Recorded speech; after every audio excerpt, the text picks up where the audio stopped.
métabolite qui est le malate et qui est l'aspartate. Donc, le coenzyme qui intervient dans cette navette, c'est le coenzyme, c'est important, c'est le coenzyme NADH. En fait, ce NADH, il est souvent produit par des enzymes que vous avez, je crois, déjà vu, qui sont les déshydrogénases. Et souvent, ces déshydrogénases sont cytoplasmiques, comme l'alcool déshydrogénase. Donc, en fait, la masse moléculaire de ce coenzyme, qui est le NADH, ne lui permet pas de franchir les membranes de la mitochondrie.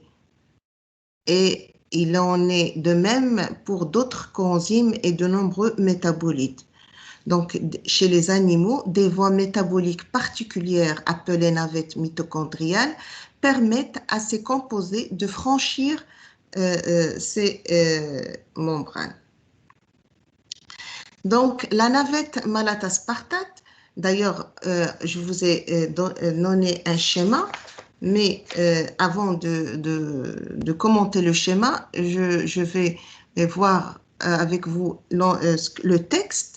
La navette malate-aspartate, c'est la première de ces voies, et la malate déshydrogénase, qu'on appelle la MDH, c'est une enzyme qui est présente aussi bien dans le cytoplasme que dans les mitochondries. Donc, en fait, cette navette malate-aspartate va utiliser la malate déshydrogénase. Ce qu'il faut savoir, c'est que les électrons du NADH, le coenzyme qui est utilisé, cytoplasmique, utilisent la navette malate-aspartate. Donc, les électrons vont être transportés par cette navette malate-aspartate. La navette malate-aspartate est surtout présente au niveau du foie, au niveau du cœur et au niveau des reins. Donc, cette enzyme qui, on a dit, est présente aussi bien dans le cytoplasme que dans les mitochondries, donc elle va jouer un rôle important puisque dans cette navette, elle a une masse de 62 000 daltons et elle catalyse une réaction d'oxydoréduction. Cette réaction d'oxydoréduction, elle est couplée avec le couple malate oxaloacétate et le coenzyme NAD+, NADH. C'est ce qu'on va voir dans le schéma. Cette réaction, elle est réversible et si on passe directement dans le schéma et on va revenir dans le texte pour voir ce que je viens de vous expliquer, ça serait mieux. Donc, le schéma, comme on a... suivez mon curseur. Donc, on a le cytosol, la membrane intermitochondriale et on a la mitochondrie à droite. Donc, qu'est-ce qui se passe? On a dit, on a l'enzyme malate déshydrogénase qui est présente au niveau cytosolique et au niveau mitochondrial. Donc, cette enzyme, elle intervient donc dans cette navette malate-aspartate. On a dit le coenzyme qui intervient, c'est le NADH. Vous voyez ici, dans le cytosol, qu'est-ce qui se passe? Le NADH, la réaction de NADH est couplée à la réaction oxaloacétate malate, c'est-à-dire qu'elle va se passer en même temps grâce à l'enzyme MDH, la malate déshydrogénase. L'oxaloacétate, au niveau du cytosol, il va se transformer en malate et le malate, c'est lui qui va traverser la membrane intermitochondriale pour venir dans la mitochondrie, dans la matrice mitochondriale. Ce malate, de la même manière, couplé à une autre réaction d'oxydoréduction, cette fois NAD+, qui va devenir NADH, le malate va se transformer en oxaloacétate par la malate déshydrogénase.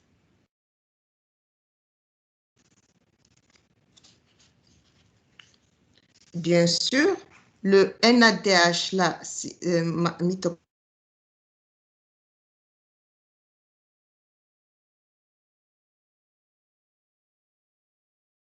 on va voir après. Donc, je reviens au texte.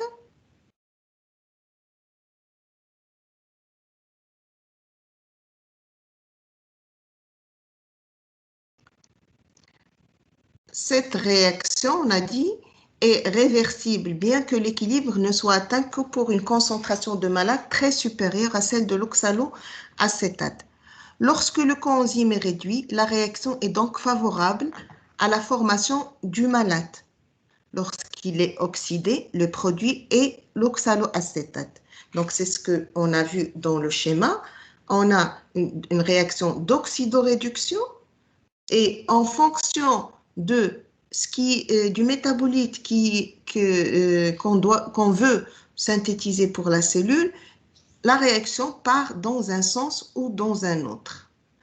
Si le rapport de concentration NADH-NAD+ dans le cytoplasme et l'espace intermembranaire vient à s'élever par l'activité des déshydrogénases à NAD cytoplasmique, le MDH cytoplasmique réduira de l'oxaloacétate en malate.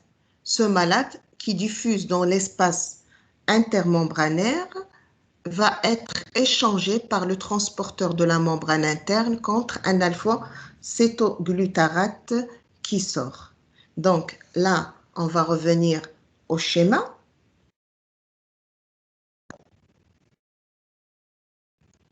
Pour expliquer tout ça. Sur le schéma, c'est plus clair.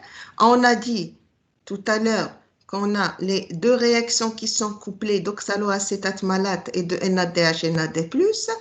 Une fois l'oxaloacétate est formé dans la mitochondrie, il va retransformer en aspartate avec cette fois une autre réaction concomitante qui est glutamate, l'alpha-cétoglutarate. L'aspartate peut traverser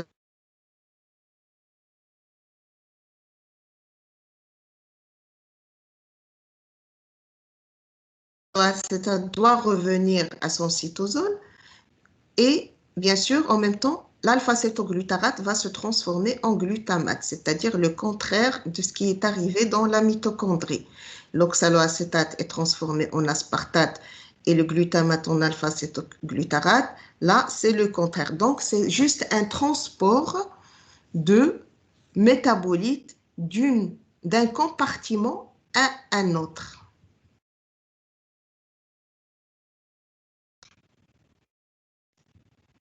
Une fois entré dans la matrice, le malade se trouve dans un milieu où, par suite de l'activité de la chaîne respiratoire, le rapport NADH-NAD+ est plus bas. Tout à l'heure, quand on va voir la chaîne respiratoire, vous allez comprendre pourquoi on parle du taux élevé ou bas du NADH-NAD+. La MDH, l'enzyme mitochondriale, va donc oxyder ce malate en oxaloacétate. De cette façon, l'hydrogène du NADH qui avait servi à réduire le malate à l'extérieur se trouve transporté à l'intérieur de la mitochondrie. Donc, tout ça, c'est ce qui est indiqué dans le schéma. Ce que je n'ai pas dit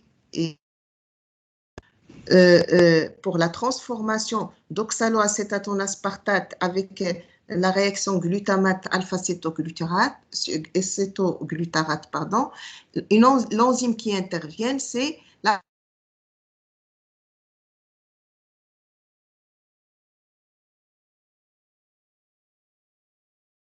acétate supplémentaire qu'elle va transformer en aspartate, tandis qu'elle convertit un glutamate en alpha-cétoglutarate, tout simplement pour remplacer celui qui est sorti.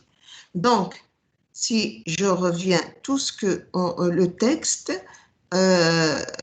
tout ce que on a vu dans le texte, ce qui est écrit, il est indiqué dans ce schéma. Donc, ce schéma, il est parlant lui-même.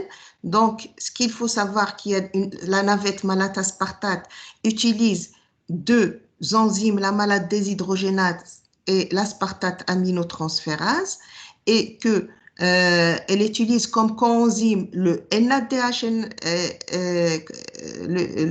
comme coenzyme le NADH, et donc comme couple d'oxydoréduction NADH, NAD+. Cette réaction NADH, NAD+, elle est couplée à une autre réaction malate oxaloacétate, dans un sens ou dans un autre, ça dépend est-ce qu'on est dans le cytosol ou dans la mitochondrie, et que ce oxaloacétate va se transformer en aspartate grâce à une aspartate aminotransférase avec couplage d'une autre réaction glutamate alpha-cétoglutarate. Bien sûr, l'oxaloacétate qui est utilisé avec la malate déshydrogénase, on va le retrouver à la fin de la réaction par la transformation d'aspartate oxaloacétate grâce à l'aminotransférase. Donc, en écrivant le bilan de tous ces échanges, on va trouver qu'il est entré dans la mitochondrie un hydrogène et un électron qui ont été transportés d'un NADH cytoplasmique vers un NAD+ mitochondrial, qu'il y a aussi deux protons, l'un avec le malate, l'autre avec l'acide glutamique. Donc, il faut savoir que le calcium est un activateur de ce transport. Et il faut savoir aussi que, bien sûr, cette navette, elle utilise le NADH, donc elle va synthétiser 3 ATP. Contrairement à la navette qu'on va voir après, qui est la navette glycérol-phosphate qui va produire que 2 ATP. Donc, ça, c'est la navette malate-aspartate. Est-ce que vous avez des questions avant que je passe à l'autre navette qui est glycérol-phosphate?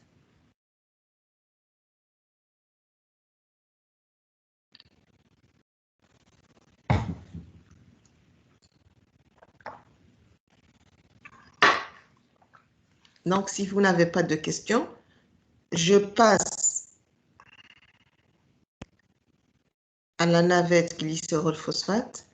Est-ce que tout le monde a compris? J'ai besoin de savoir si vous êtes toujours là, si on est bien connecté.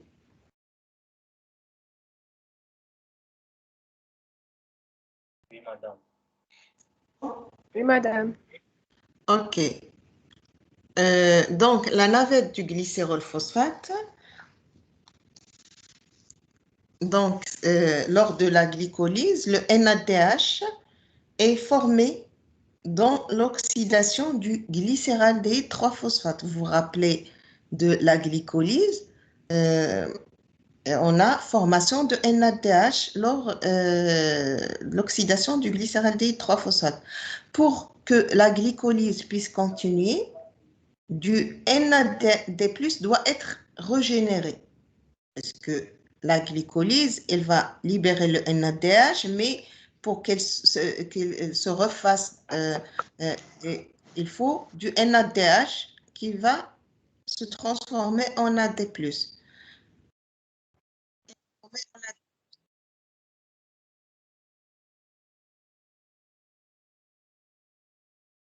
Membrane mitochondriale par l'intermédiaire d'un transporteur. Éteignez vos micros, s'il vous plaît. Donc, par l'intermédiaire d'un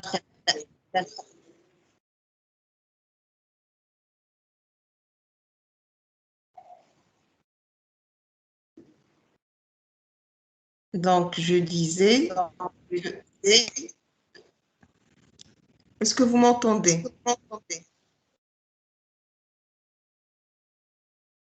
Oui, madame. Parce que moi, j'entends que ma voix à l'écho.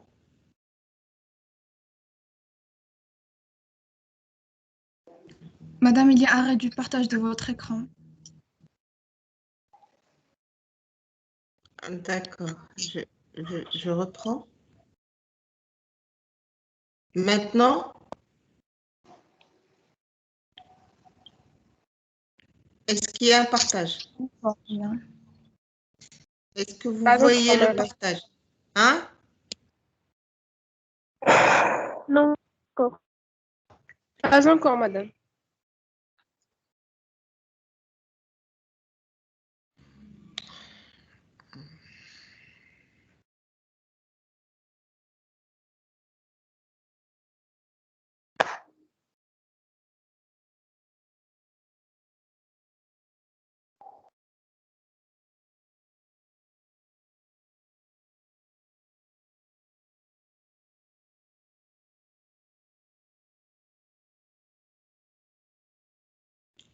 Vous me dites si vous le voyez.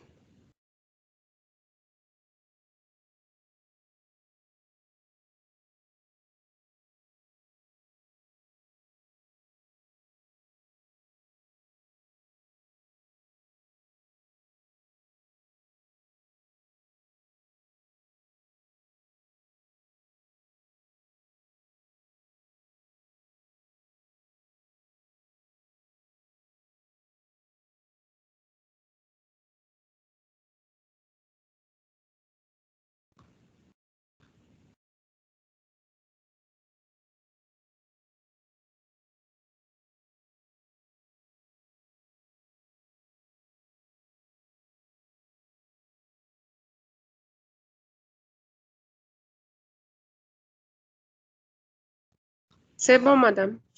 C'est bon? D'accord. Donc, je disais, la solution pour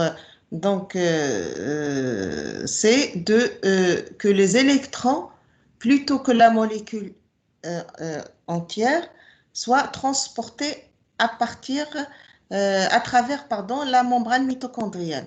Donc, par l'intermédiaire d'un transporteur, et ce transporteur, c'est le glycérol 3-phosphate qui va traverser facilement la membrane mitochondriale externe. Donc, la première réaction de cette navette, c'est le transfert des électrons du NADH au dihydroxyacétone phosphate pour former le glycérol 3-phosphate. Cette réaction a lieu dans le cytosol. Elle est catalysée par une enzyme qui s'appelle la glycérol 3-phosphate déshydrogénase. Donc, cette réaction, ce qu'il faut savoir, c'est qu'elle est unidirectionnelle. Ce qu'il faut savoir aussi, c'est que, donc, contrairement, on a dit, à la navette malataspartate, cette navette utilise seulement 2 ATP qui vont être synthétisés. Et alors qu'on a dit, pour la navette malataspartate, 3 ATP. Donc, rapidement, on passe au schéma qui regroupe tout ce qui est écrit dans le texte. Donc, on a dit NADH, on a dit les électrons du NADH, plutôt que le NADH lui-même, vont être transportés par l'intermédiaire d'un transporteur. Et on a dit que ce transporteur, c'est le glycérol 3-phosphate, c'est lui qui va traverser la membrane. Donc, le NADH, vous voyez dans le schéma, grâce à l'enzyme glycérol 3-phosphate déshydrogénase du cytosol, va devenir NAD+, et le dihydroxyacétone phosphate va prendre ces électrons, les donner au glycérol 3-phosphate qui va lui passer la membrane l'espace intermembranaire, la membrane, ce qui est indiqué en gris, pour passer à la matrice. D'accord? Donc, quand le glycérol 3-phosphate va passer à la matrice, il y a une autre réaction qui se fait grâce au FAD qui va devenir FADH2.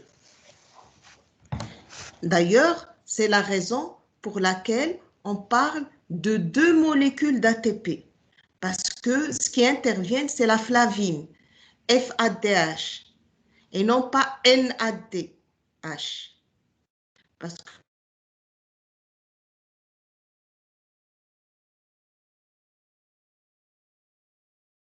FADH, c'est l'équivalent de 2 molécules d'ATP au niveau énergétique. Donc, la flavine réduite à l'intérieur de la mitochondrie transfère ses électrons à la chaîne respiratoire au niveau de la coenzyme Q qu'on va voir au niveau du chapitre qui suit, qui est la chaîne respiratoire. Et par conséquent, seulement 2 ATP sont synthétisés. Donc, il faut se rappeler que pour la navette malate-aspartate, on a l'intervention du NADH et donc on a 3 molécules d'ATP qui sont synthétisées, alors que pour la navette glycérol-phosphate, on a le FADH qui va intervenir et on a formation de 2 molécules d'ATP. Ces électrons, comme on a dit, vont intervenir au niveau de la chaîne respiratoire, au niveau du coenzyme Q qu'on va voir tout à l'heure. Donc, ça c'est vraiment rapidement pour que vous ayez une idée sur les navettes qui existent dans la cellule. Et là, c'est les 2 navettes les plus importantes. Donc, si vous n'avez pas de questions, on passe au cycle de l'acide citrique.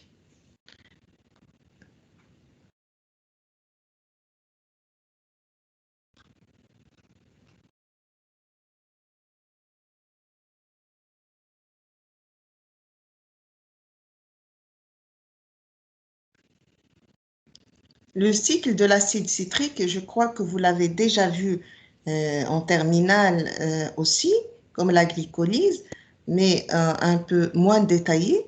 Donc là, on va le détailler plus. Donc, le cycle de l'acide citrique, il a d'autres noms. Vous pouvez le trouver avec d'autres noms, comme le cycle de l'acide tricarboxylique, ou bien le cycle de Krebs. Donc, le cycle de Krebs, c'est la même chose que le cycle de l'acide tricarboxylique, ou bien le cycle de l'acide citrique. Dans les conditions aérobies, c'est-à-dire en présence d'oxygène, l'étape suivante dans la formation de l'énergie à partir du glucose est la décarboxylation oxydative du pyruvate en acétyl-CoA. Donc, vous vous rappelez, là, c'est la suite de la glycolyse. Au niveau de la glycolyse, on a transformation du glucose en pyruvate. Et là,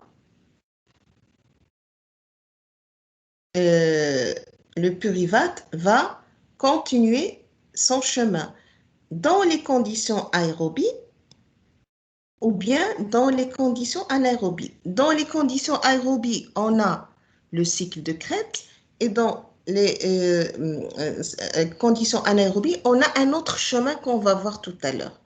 Maintenant, on parle dans les conditions aérobies, c'est-à-dire en présence d'oxygène. L'étape, donc, on a dit suivante, c'est que le pyruvate va se transformer en acétyl-CoA. Donc, l'acétyl-CoA, elle est activée et elle est complètement oxydée en CE2 par le cycle de l'acide citrique. Donc, je répète, la glycolyse, on a le glucose qui va se transformer en pyruvate. Le pyruvate va se transformer en acétyl-CoA, bien sûr dans les conditions aérobies, et l'acétyl-CoA, lui, il va être complètement oxydé, c'est-à-dire vraiment dégradé complètement en CO2 par le cycle de l'acide citrique ou bien ce qu'on appelle aussi le cycle de Krebs. Donc, ce cycle de Krebs, comme on a dit, l'emplacement des cycles est très important. Vous devez savoir le lieu de chaque cycle. Donc, est-ce qu'il est dans le cytosol ou bien dans la mitochondrie? Le cycle de Krebs a lieu dans la mitochondrie, bien sûr chez les eucaryotes. Et ce cycle, il comporte 8 réactions enzymatiques qui vont être décomposables en réaction simple. 3 étapes présentes dans le cycle de Krebs. L'étape 1, qu'on appelle l'étape de préparation aux décarboxylation de la molécule acide carbone. L'étape 2, c'est un ensemble de réactions de décarboxylation. Et l'étape 3, c'est la régénération de l'oxaloacétate qui acceptera à nouveau un acétyl-CoA. On a dit, un acétyl-CoA va entrer pour démarrer le cycle de Krebs. Il va passer par 3 étapes. La préparation aux décarboxylations, les réactions proprement dites de décarboxylation et la régénération de l'oxaloacétate qui va de nouveau accepter un acétyl-CoA et redémarrer un autre cycle. Donc, en gros, ce cycle, il est présent sur le schéma, sur ce schéma. Donc, on a dit l'acétyl-CoA, donc que vous devez connaître sa formule, bien sûr. L'acétyl-CoA va lier l'oxaloacétate. L'acétyl-CoA, il contient 2 carbones. L'oxaloacétate contient 4 carbones et vont donner le citrate, qui est une molécule à 6 carbones. Donc, on a dit que le cycle de Krebs contient 3 étapes. Une étape de préparation aux décarboxylations, c'est l'étape 1. Et puis, l'étape 2, c'est les réactions de décarboxylation. Donc là, on aura décarboxylation. Vous voyez qu'il y a formation de 2 molécules de CO2. Le citrate va se transformer en isocitrate. Après, il va donner le succinate. Et là, on va commencer la 3e étape, qui est la régénération de l'oxaloacétate, qui va accepter à nouveau l'acétyl-CoA et le cycle va redémarrer. Donc, il contient 3 étapes. Ça, c'est un schéma du cycle de Krebs, en gros. Et là, on va passer aux détails.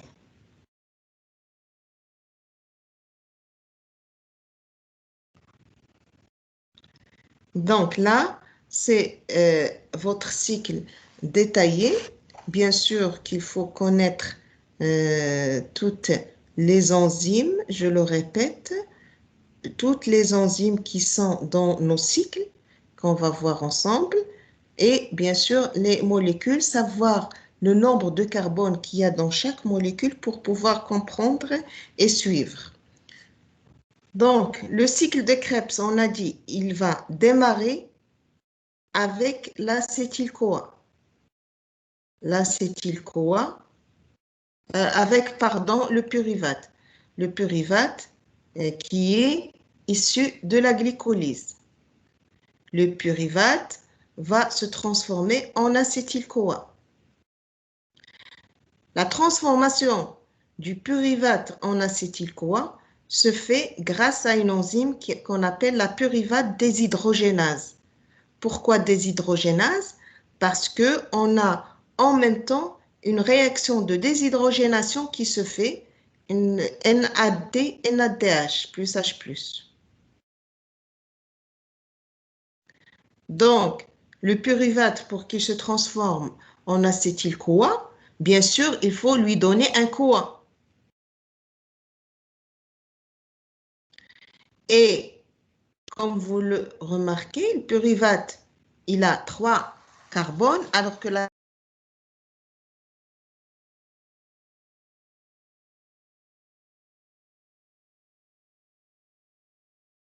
partir, d'où l'acétyl-CoA avec 2 carbones. Est-ce que c'est clair pour tout le monde?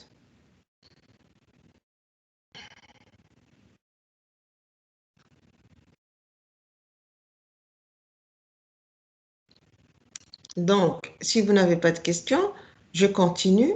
Donc, l'acétyl-CoA va, on a dit, se lier à l'oxaloacétate qui possède 4 carbones. Les carbones sur le schéma sont indiqués en violet.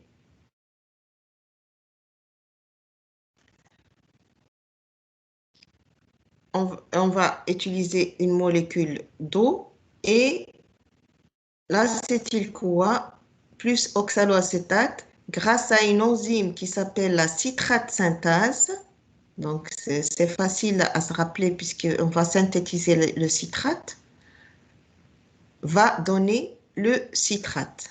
Donc, l'acétyl-CoA plus l'oxaloacétate, grâce à la citrate synthase, va donner une molécule de citrate avec 6 carbones.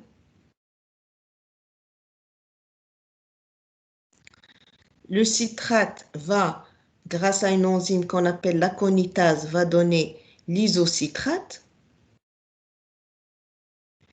Et là, on a une autre réaction de déshydrogénation. Donc, l'isocitrate va donner l'oxalosuccinate grâce à une enzyme qui est l'isocitrate déshydrogénase. Vous voyez qu'on a la synthèse d'une molécule de NADH, H+, à partir de NAD+.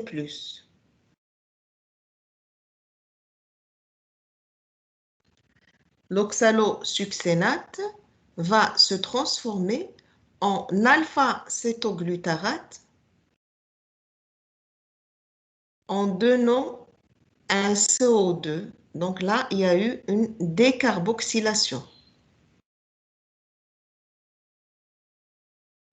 L'alpha-cétoglutarate va donner le succinyl-CoA grâce à une autre réaction de déshydrogénation et grâce à une enzyme qu'on appelle l'alpha-cétoglutarate déshydrogénase. Et là aussi, on a formation d'une molécule de NADH plus H+, à partir du NAD+. D'ailleurs, je vous conseille de colorier vos schémas.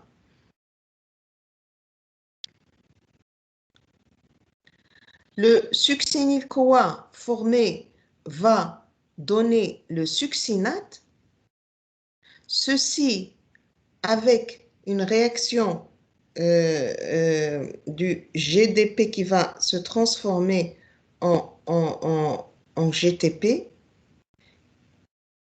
Je vous rappelle qu'au niveau énergétique, le GTP, c'est équivalent d'une molécule d'ATP. Parce que toujours, la réaction GTP-GDP va donner, se fait en même temps qu'une réaction ADP-ATP. Donc, quand on veut compter l'énergie, c'est ce qu'on va voir dans les TD, dans les différents cycles, quand on a une molécule de GTP, on va dire que c'est l'équivalent d'une molécule d'ATP. Alors qu'une molécule de NADH, c'est l'équivalent d'une 3 molécules d'ATP. Et une molécule de FADH2, c'est l'équivalent de 2 molécules d'ATP. Le succinate va être transformé en fumarate et le FAD va se transformer en FADH2 grâce à une enzyme succinate déshydrogénase, parce que là aussi, on a une déshydrogénation. Le fumarate va donner le malate grâce à une fumarase avec hydratation. Le malate, pour qu'il se transforme en oxaloacétate, on a le NAD+, NADH, qui est une réaction qui se fait en même temps grâce à la malate déshydrogénase. Et bien sûr, l'oxaloacétate va accueillir un nouveau acétyl-CoA qui va être libéré à partir du pyruvate et le cycle peut recommencer le temps qu'il faut pour la décarboxylation d'une molécule. Est-ce que c'est clair? Est-ce que vous avez des questions?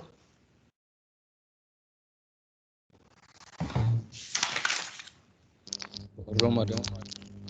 Pardon? Moi j'ai une question. Est-ce qu'à chaque fois qu'on a une réaction de déshydrogénation, on va avoir la participation de ces cofacteurs? Je n'ai pas entendu. Répétez doucement. Je dis que à chaque fois qu'on a une réaction de déshydrogénation, on aura la participation de ce cofacteur FAD. À chaque fois qu'on a une réaction de déshydrogénation, on a quoi? Ce cofacteur qui intervient, FAD.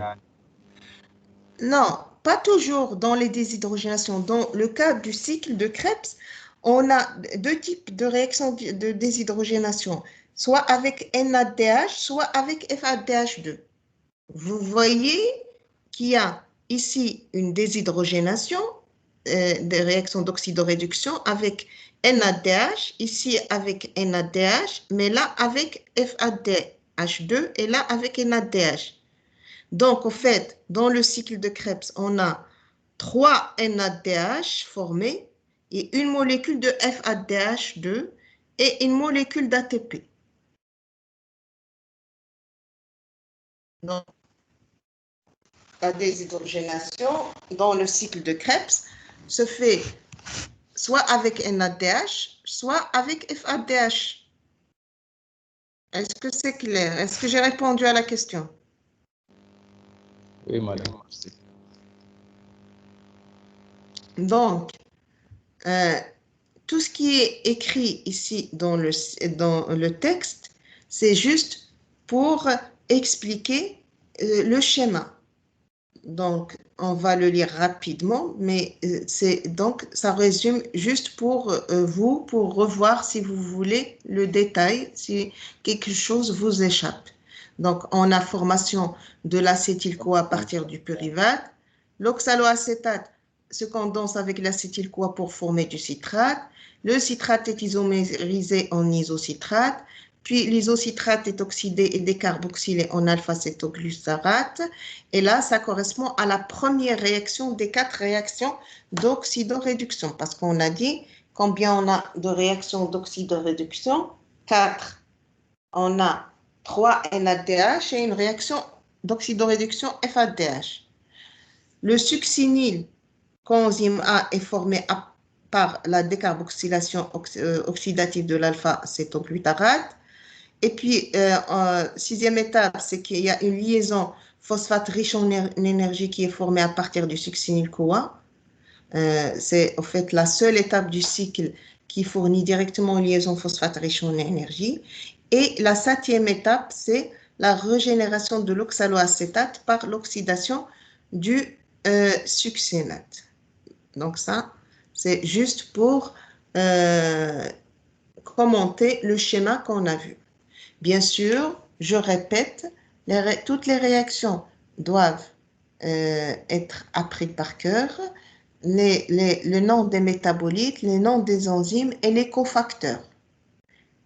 Et il faut bien se rappeler des réactions contenant l'énergie, c'est-à-dire formation d'ATP, soit à partir d'ATP directement, soit GTP, soit NADH, soit FADH. Donc, pour le contrôle, parce que comme... Oui, Quel rôle du cycle de Krebs dans l'organisme? le rôle du cycle de Krebs, Oui, ben, écoutez, pour avoir l'énergie, premièrement, c'est parce que, comme on a dit, la glycolyse, le glucose va être dégradé en pyruvate, et le pyruvate, c'est lui qui va se transformer en acétyl-CoA pour entrer dans le cycle de Krebs. Donc, c'est le but essentiel, c'est de former de l'énergie. Quand est-ce que vous avez la glycolyse qui se fait beaucoup? C'est quand le corps par exemple, quand au mois de Ramadan, dans le jeûne, le corps n'a pas d'aliments énergétiques, donc la cellule doit dégrader ses métabolites pour donner de l'énergie. Donc, la glycolyse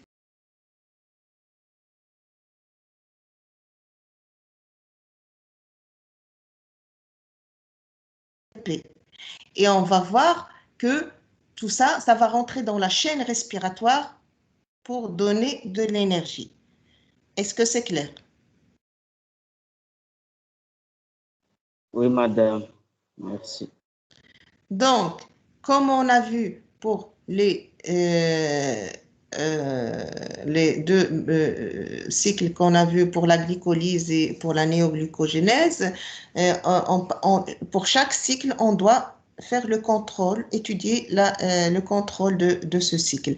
En fait, pour le cycle de Krebs, la vitesse de ce cycle, elle est ajustée pour s'adapter aux besoins cellulaires en ATP. Donc, la vitesse, elle va dépendre de la cellule. Est-ce qu'elle a besoin d'ATP ou pas? Donc, l'ATP, c'est un inhibiteur allostérique de la citrate synthase. Lorsque la concentration en ATP augmente, moins d'enzymes est saturée par l'acétyl-CoA et ainsi, moins de citrate est formé. Donc, ça rejoint ce qu'on dit. Donc, si la cellule est riche en ATP et n'en a pas besoin, donc le cycle de Krebs va être un peu inhibé. Deuxième contrôle, c'est l'isocitrate déshydrogénase. Cette enzyme, elle est stimulée allostériquement par l'ADP qui augmente son affinité pour ces substrats. Et la liaison de l'isocitrate de NAD+, Mg+, et l'ADP est coopérative, c'est-à-dire qu'elle se fait une après l'autre. À l'inverse, NADH va inhiber l'isocitrate déshydrogénase en déplaçant directement NAD+. Dans ce deuxième contrôle, l'ATP était également un inhibiteur.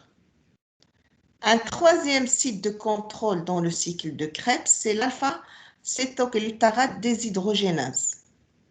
Cette enzyme, elle est inhibée par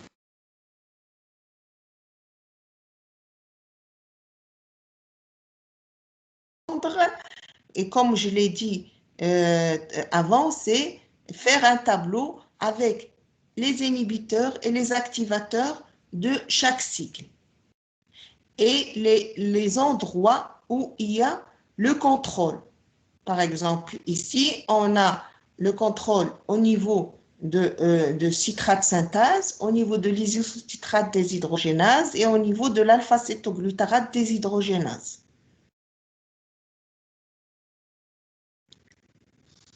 Donc, on a dit le cycle de Krebs se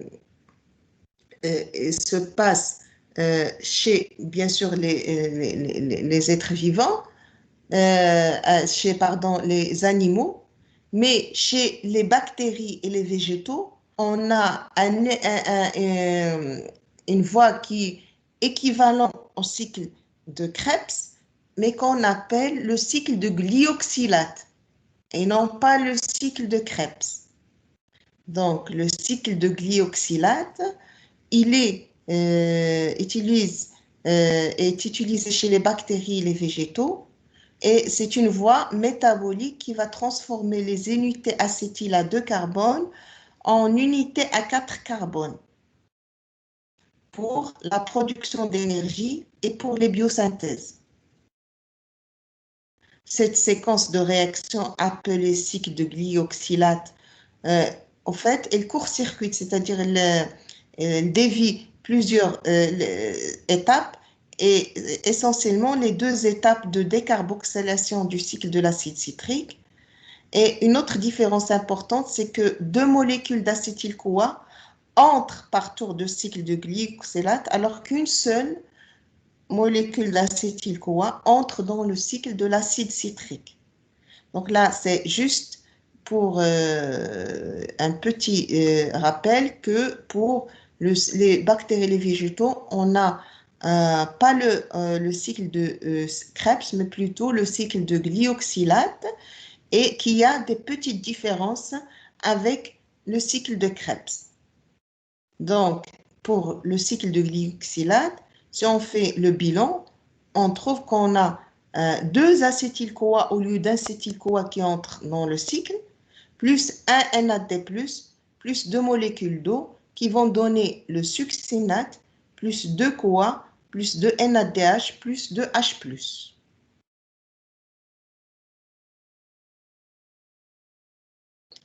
Donc, avec ce petit rappel, on termine le chapitre du cycle de Krebs.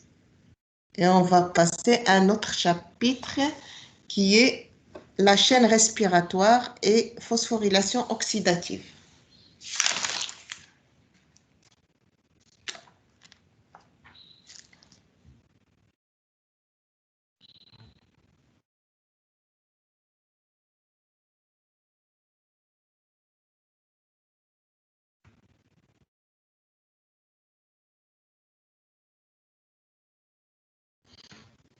Donc, la chaîne respiratoire, là aussi, vous l'avez déjà entendu parler de ça, bien sûr, elle correspond à une association de complexes protéiques qui sont présents au sein de la membrane interne de la mitochondrie. Donc, bien se rappeler que la chaîne respiratoire, elle est localisée au niveau de la membrane interne de la mitochondrie. Et cette chaîne respiratoire, elle est responsable, bien sûr, avec une enzyme qu'on va voir tout à l'heure qui s'appelle l'ATP synthétase, de ce qu'on appelle la phosphorylation oxydative. Donc, la chaîne respiratoire correspond à un ensemble de complexes protéiques qu'on va voir dans un schéma. Et cette chaîne respiratoire, avec une enzyme qui est aussi dans la membrane mitochondriale, qui s'appelle ATP synthétase, va donner ce qu'on appelle la phosphorylation oxydative. En fait, ce processus, il va associer l'oxydation du NADH et du FADH2. Tous deux produits lors des différentes voies cataboliques de l'organisme. D'ailleurs, c'est ce qu'on a vu et ce qu'on a dit tout à l'heure. Vous vous rappelez, dans les navettes, au niveau des NADH et FADH2 qui sont fabriqués ou plutôt synthétisés au niveau de la glycolyse et du cycle de Krebs. Donc, ces molécules vont être introduits dans la chaîne respiratoire et vont produire de l'ATP. Comment ils vont produire de l'ATP? Grâce à la formation d'un gradient de protons.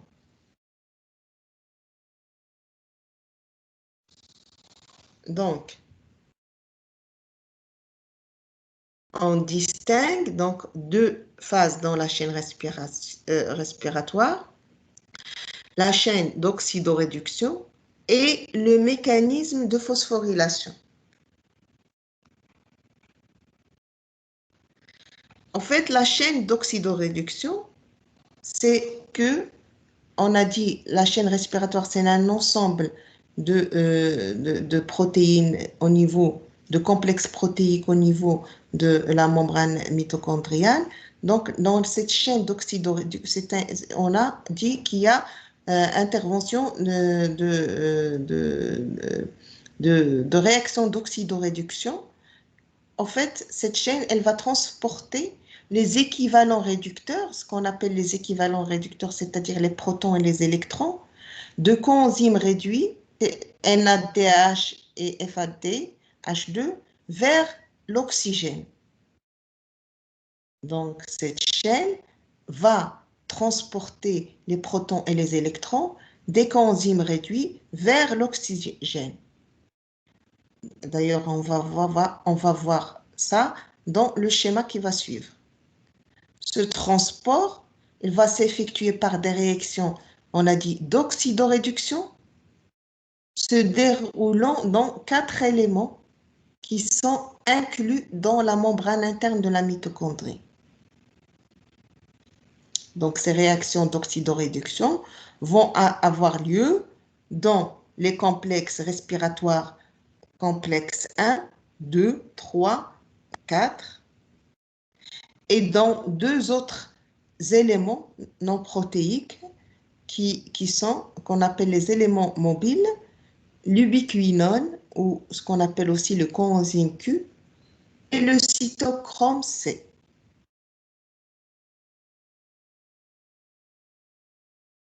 Donc, je répète, les réactions d'oxydoréduction vont se dérouler avec les 4 complexes respiratoires 1, 2, 3 et 4 et avec 2 éléments mobiles, l'ubiquinone et le cytochrome C. Donc, ce sont des complexes transmembranaires protéiques comportant des enzymes flaviniques à MN ou FAD, vous avez vu ça dans le cours d'enzymologie, et des protéines dites à centre fer-soufre, c'est-à-dire qu'ils sont à l'intérieur, au centre de la molécule des protéines, une molécule de fer ou bien une molécule de soufre, des cytochromes ou bien une protéine à cuivre. Donc, tous ces éléments sont nécessaires et participent au transport des électrons. Récapitulons, comme on a dit tout à l'heure, que la chaîne respiratoire elle correspond à une association de complexes protéiques et elle est responsable avec l'ATP synthétase ou bien synthase, à la fabrication d'énergie et ça correspond à la phosphorylation oxydative. Vous vous rappelez, on a dit que ce processus, il associe l'oxydation du NADH et du FADH2. Donc, on revoit tout ça avec le schéma. Je mets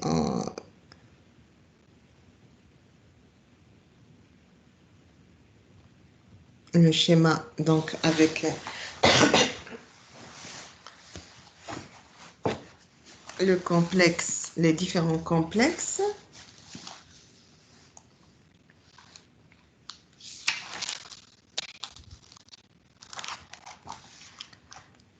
Donc là, c'est la matrice mitochondriale. Là, c'est l'espace intermembranaire. Et donc là, c'est les différents complexes et les éléments mobiles qui interviennent dans la chaîne respiratoire. On trouve le complexe 1, le complexe 2, le complexe 3 et le complexe 4. Si vous n'avez pas compris quelque chose, vous m'arrêtez. Donc, on a dans la membrane le complexe 1, le complexe 2, le complexe 3 et le complexe 4. Ça, c'est un schéma simplifié qui représente la chaîne respiratoire et la synthèse d'ATP par phosphorylation oxydative. Ce que vous voyez ici à la fin, c'est l'enzyme ATP synthétase.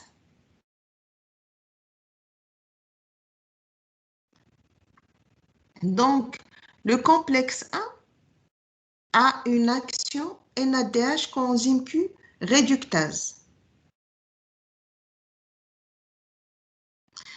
Il récupère les électrons du NADH et permet le transport de 4 protons de la matrice mitochondriale à l'espace intermembranaire. Donc, regardez bien dans le schéma, vous avez le complexe 1 qui a une action NADH coenzyme Q réductase. Il va récupérer les protons de la matrice mitochondriale et il va les, suivez mon cursus, il va les mettre dans l'espace intermembranaire. On a 4 protons qui vont passer de la matrice vers l'espace mitochondrial, intermembranaire. Donc, grâce au complexe 1. Le complexe 2 a une attraction succinate coenzyme Q réductase, récupérant les électrons du FADH2 et ne permet aucun transport de protons. Vous voyez, pour le complexe 2, on n'a aucun proton qui passe de l'autre côté.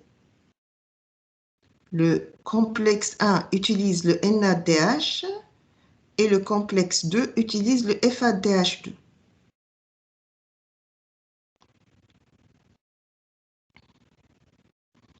Le complexe 3 a une action succinate coenzyme Q réductase.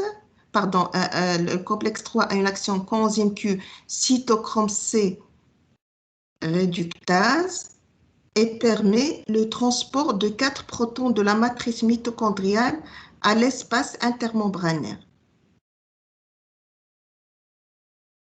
Vous voyez que le complexe 1 et le complexe 2, ils ont une relation avec l'élément mobile Q, alors que le complexe 3, il a une relation avec l'élément mobile Q et le cytochrome C.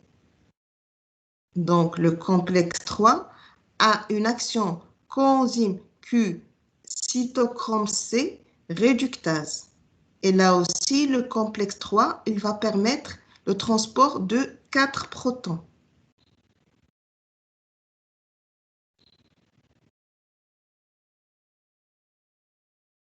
Le complexe 4 a une action cytochrome C oxydase et permet donc le transport de 2 protons de la matrice mitochondriale à l'espace intermembranaire.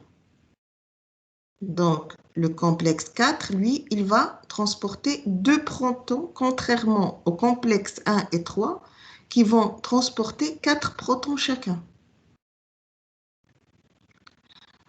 Le coenzyme Q, ou ce qu'on appelle aussi ubiquinone, permet la transition entre le complexe 1 ou 2 et le complexe 3. Le cytochrome C permet la transition entre le complexe 3 et le complexe 4. Suite à la chaîne de complexes protéiques, le dernier accepteur d'électrons est l'oxygène,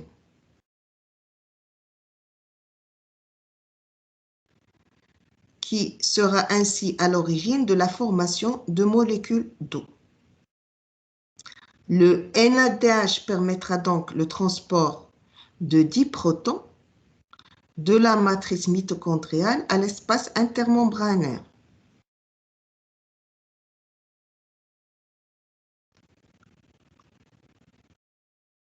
Tandis que le FADH2 de seulement 6, ceux-ci repasseront vers la matrice mitochondriale via une pompe à protons que l'on appelle également l'ATP synthétase et qui sera à l'origine de la formation d'ATP. Donc, si je récapitule, les complexes protéiques donc, vont utiliser soit NADH, soit FADH2. Et les deux premiers complexes vont utiliser l'élément mobile Q alors que le troisième va utiliser l'élément mobile Q et le cytochrome C. Les complexes 1 et 3 vont transporter 4 protons dans l'espace intermembranaire, alors que le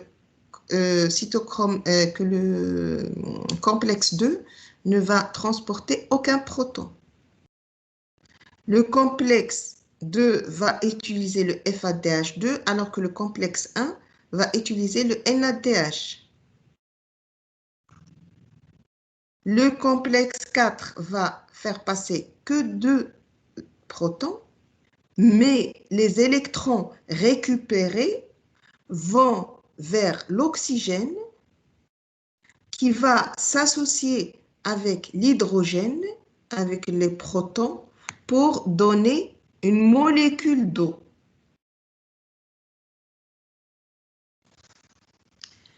Les protons qui sont transportés vers l'espace intermembranaire sont récupérés par l'enzyme ATP synthétase pour fabriquer de l'ATP.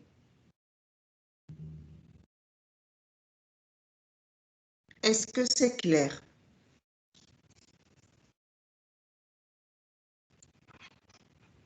Donc, c'est ce qu'on va voir dans la chaîne respiratoire. C'est le schéma le plus important qui regroupe tout le texte. Si vous avez des questions, vous pouvez me les poser avant de passer à autre chose.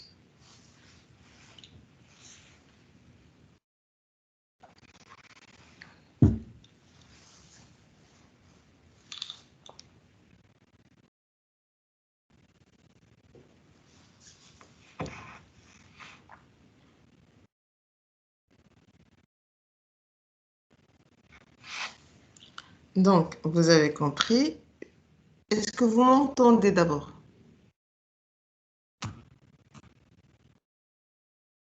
Madame. Oui? Donc, je continue. Donc, ce qu'il y a dans les diapos qui suivent, c'est tout simplement une explication de ce qu'on vient de voir. Dans ce premier, dans cette figure, dans le complexe 1, qu'on appelle aussi NADH coenzyme Q oxydoréductase. Là, je vous donne quelques détails sur le complexe, son poids, etc.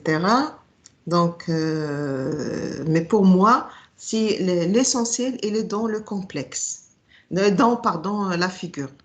Donc, si vous connaissez bien votre figure et vous l'avez bien compris, vous apprenez les complexes, les cofacteurs qui interviennent, le cheminement des électrons et des protons. C'est ça ce qui est très important. Donc là, dans cette diapo, il y a une description du complexe 2, succinate ubiquinone oxydoréductase, puis le complexe 3, qu'on appelle aussi le buquinol cytocé oxydoréductase, et le complexe 4, qu'on appelle le cytochrome C oxydase. Là, donc, la première partie, c'est le transfert des protons et électrons à l'ubiquinol, c'est ce qu'on a dit. L'ubiquinol reçoit les équivalents réducteurs de plusieurs substrats par des déshydrogénases flaviniques, FMN et FAD, et l'ubiquinol est donc dite carrefour de la chaîne. Elle est en excès, elle est réduite par le FADH2, le FMNH2 et le QH2. Ça, correspond à la première partie. C'est le transfert des protons et les électrons. La deuxième partie, c'est le transfert des électrons de l'ubiquinone à l'oxygène. Tout ça, on l'a dit dans le schéma. Donc, suite au coenzyme Q, seuls les électrons poursuivent la chaîne. Les protons rentrent dans la matrice mitochondriale pour former de l'eau en fin de chaîne. Les électrons, eux, vont se fixer un à un sur l'M de chaque cytochrome pour être transportés individuellement. L'atome de fer de chaque M passe de l'état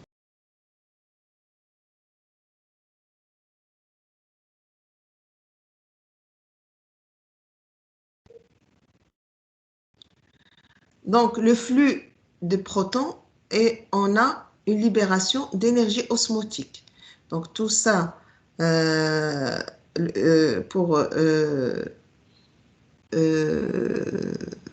pour dire qu'il y a libération d'énergie et que cette libération, elle est progressive et fragmentée. Dès qu'il dépasse un certain seuil, il engendre un flux de protons de la matrice vers l'espace intermembranaire. Et quand la différence de potentiel, parce que vous vous rappelez, on a dit qu'il y a une différence, et d'ailleurs c'est ce que on va voir, qu'il y a une différence de potentiel qui va induire tout ça, cette libération d'énergie. Donc, dès qu'il y a, quand la différence de potentiel redox est d'au moins 0,21 volts, cela correspond à une variation d'énergie libre suffisante pour la synthèse d'une liaison phosphate. Il y a donc 3 pompes à protons dans la chaîne, le complexe 1, complexe 3 et complexe 4. Et ces pompes à protons, ces 3 complexes, sont inhibés par une molécule qu'on appelle la roténone. Elles sont inhibées aussi par l'antimycine A, le cyanure ou l'oxyde de carbone.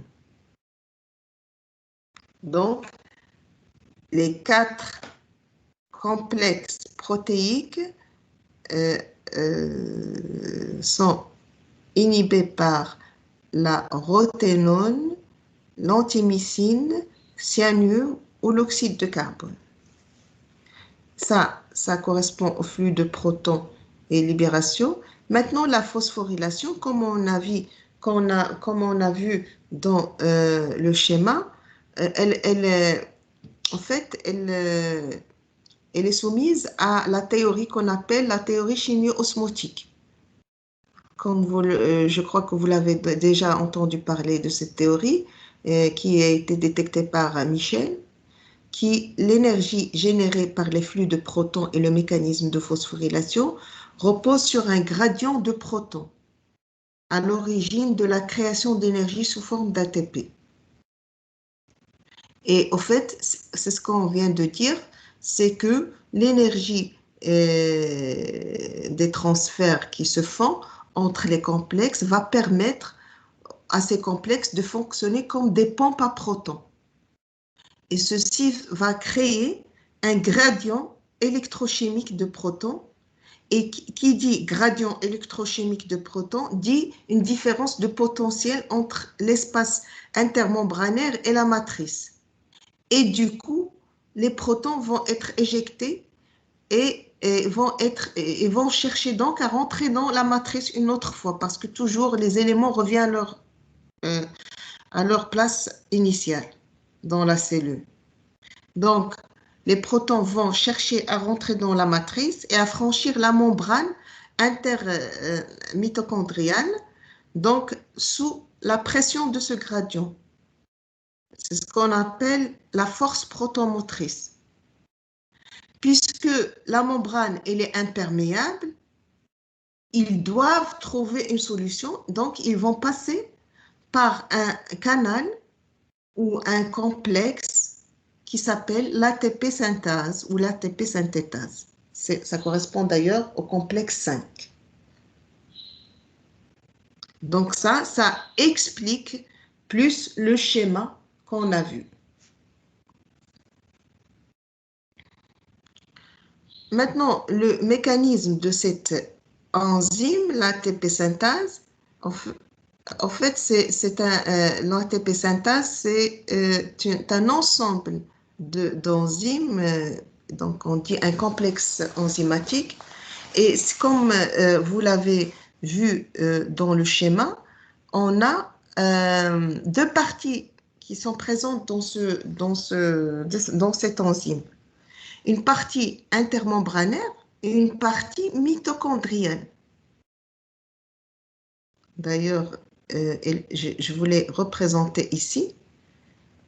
On a une partie qui est membranaire et une partie qui est mitochondrienne. Donc, ce découpage physique, c'est-à-dire qu'ils sont physiquement séparés, et il y a un découpage, explique si vous avez déjà vu les mitochondries, soit au microscope, même dans les schémas, on les représente par des crêtes. En fait, les crêtes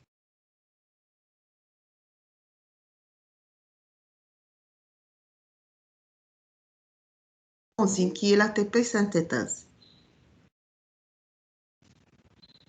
La première partie recevant les protons de l'espace intermembranaire, c'est ce qu'on appelle la partie F0.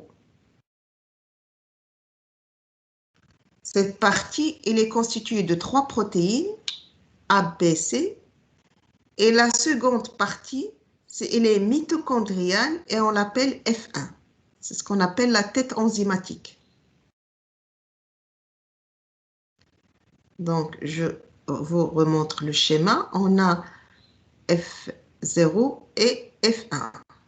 F1 correspond à l'activité ATP synthétase et là, le F0 qui est au niveau de la membrane correspond au canal protonique.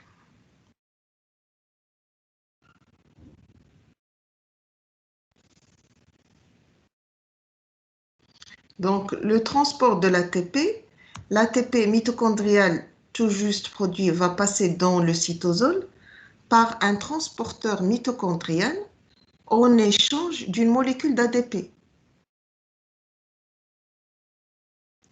Donc, c'est le complexe ATP-ADP translocase. Cet échange va équilibrer les charges et va faire entrer un proton et un ion phosphate pour réguler le contenu de la chaîne et de la cellule.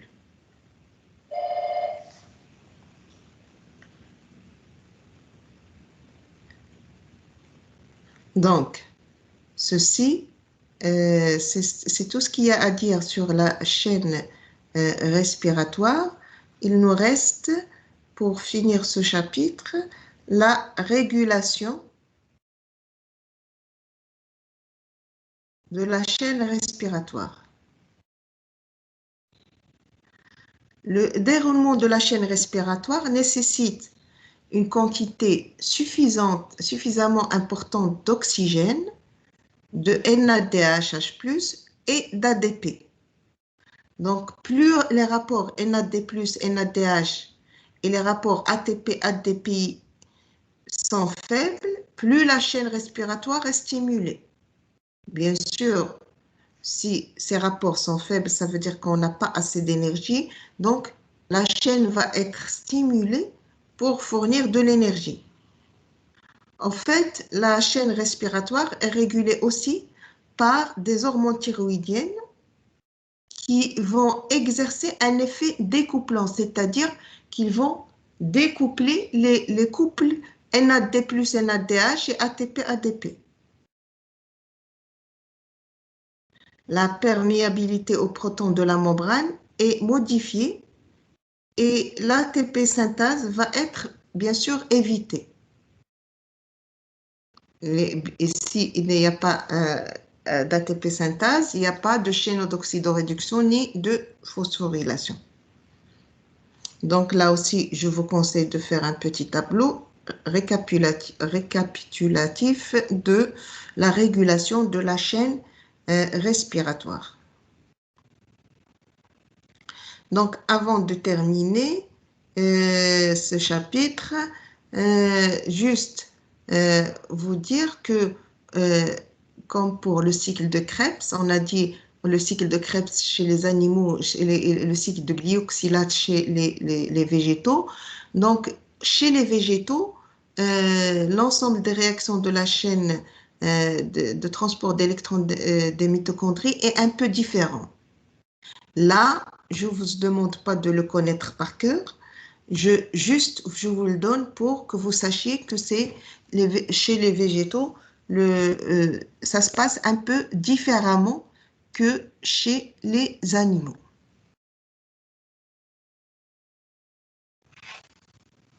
Dans ce schéma, donc juste un schéma avec la mitochondrie et l'espace intermembranaire, avec le cycle de Krebs, comment ça se passe? Ça regroupe le cycle de Krebs et la chaîne respiratoire au niveau de la membrane. Donc, vous le voyez tranquillement chez vous. Et là, on a terminé le chapitre et je vois l'heure. Quelle heure il est? Il est midi moins 10.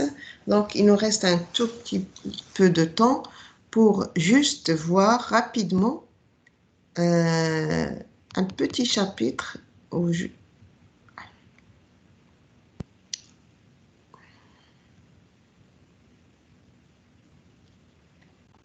qui correspond à ce qu'on appelle les fermentations alcooliques et lactiques. Donc ça, je crois que vous avez déjà entendu parler de ça, mais on va juste faire des rappels. Donc, au fait, on va parler du devenir du NADH ou H+, qui est formé au cours de la glycolyse. Donc,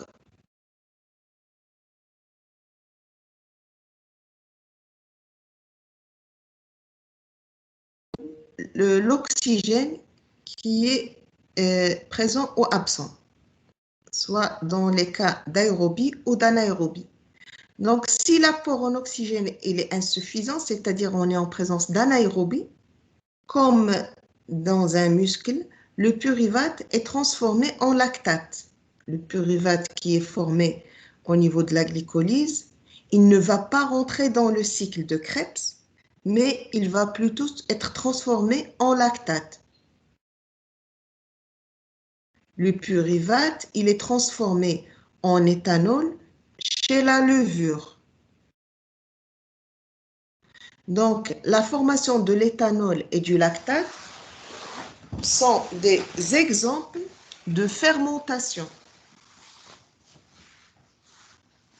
Donc, la fermentation, comme vous le savez, elle va se produire en absence d'oxygène. Donc, en présence d'oxygène, le pyruvate va se transformer en acétyl-CoA et rentrer dans le cycle de Krebs pour qu'il y ait décarboxylation. Mais en absence d'oxygène, il va subir ce qu'on appelle la fermentation et il va se transformer soit en lactate, soit en éthanol.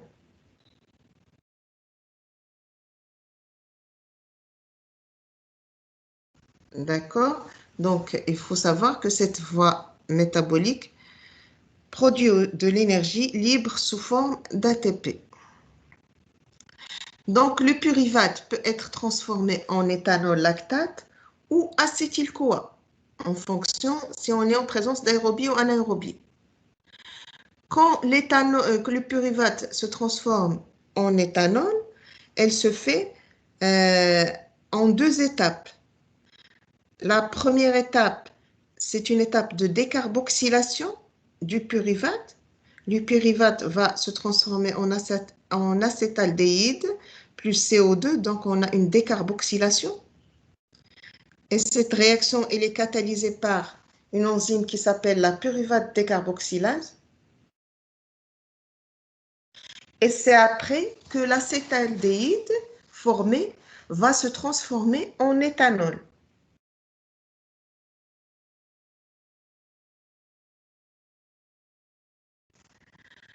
Donc, la seconde étape, on a dit, c'est l'acétaldéhyde qui va se transformer en éthanol. La première étape, on a dit, c'est la décarboxylation du pyruvate acétaldéhyde. Et la deuxième étape, c'est la réduction de l'acétaldéhyde en éthanol. Cette réduction se fait en présence de NADH+.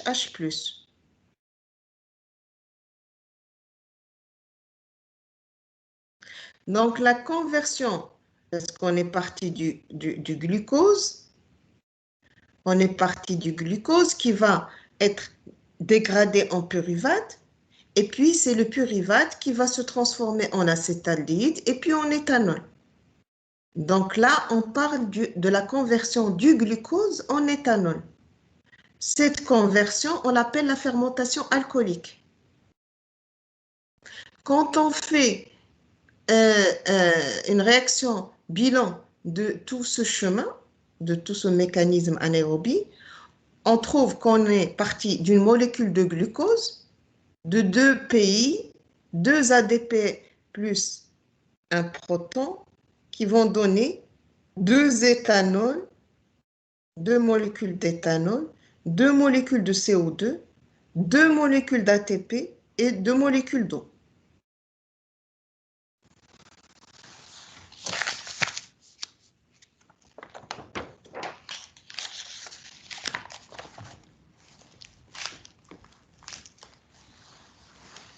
J'espère que c'est clair.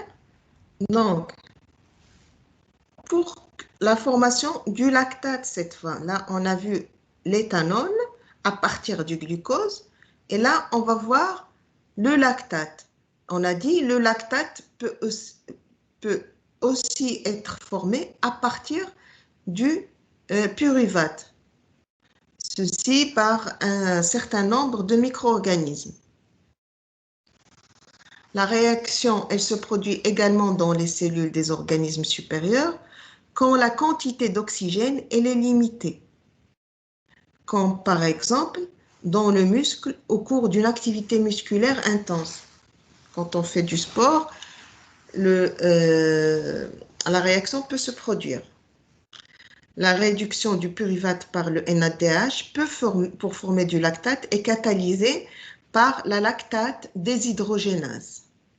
Cette enzyme, lactate déshydrogénase, c'est elle qui va transformer le pyruvate en lactate en présence de NADH qui va être transformé en NAD+. Quand on fait le bilan de la réaction à partir du glucose pour arriver au lactate, on trouve que la réaction nette, c'est le glucose plus 2 PI plus 2 ADP vont donner 2 molécules de lactate plus 2 ATP plus 2 molécules d'eau.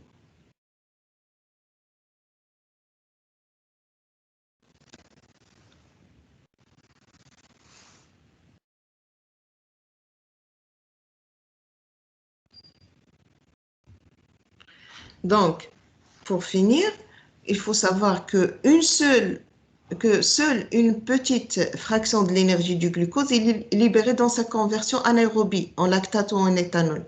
Parce qu'on a dit, c'est là où on a plus d'énergie, c'est en présence d'oxygène. C'est-à-dire dans le cas d'aérobie.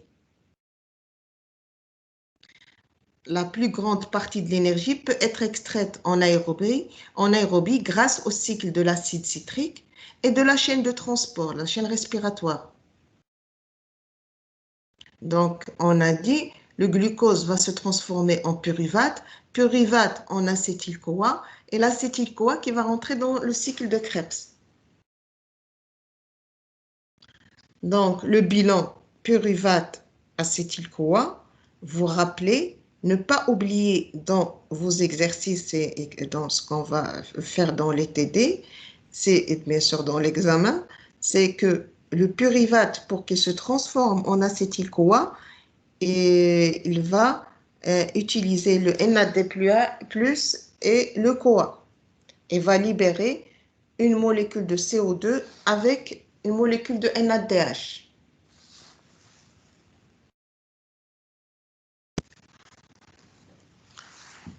Donc là, on a fini avec ça. Normalement, on doit passer à un autre chapitre. Est-ce que vous avez des questions?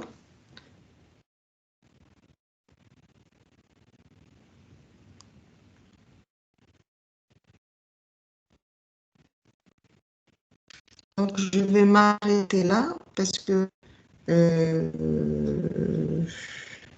c'est dommage de faire 15 minutes dans ce chapitre et s'arrêter. Donc, je m'arrête et le mardi prochain, Inch'Allah, on va démarrer le métabolisme du glycogène. Est-ce que vous...